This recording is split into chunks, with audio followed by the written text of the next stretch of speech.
Olha que experiência legal. Vamos ver então o que ele fez antes. Ele coloca um pouco de álcool dentro de um recipiente e depois põe fogo. Porque ele quer criar, na verdade, um vácuo parcial lá dentro. A chama ela vai queimar o ar que está no interior desse recipiente. Em seguida ele coloca no recipiente com água e ela entra rapidamente. Isso acontece porque existe uma diferença de pressão.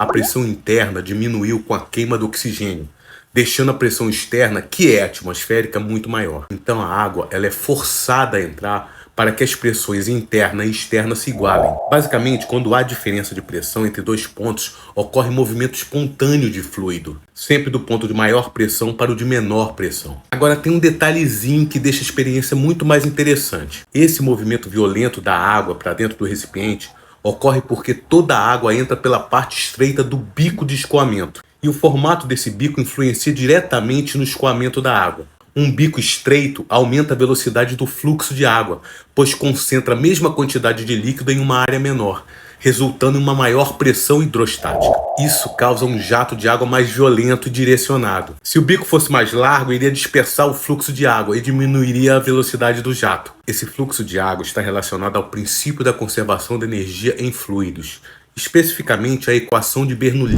que de acordo com a equação, em um fluxo de fluido incompressível e sem viscosidade, a energia total do fluido permanece constante ao longo de um fluxo de corrente. Quando o diâmetro do tubo diminui, como acontece com o bico estreito, a velocidade do fluido aumenta para que a energia total do fluido permaneça sempre constante. Isso resulta em um aumento na velocidade do fluxo de água ao passar pelo bico estreito.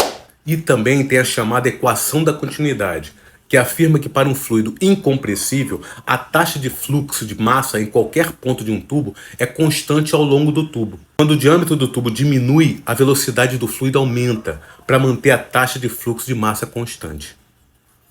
É isso.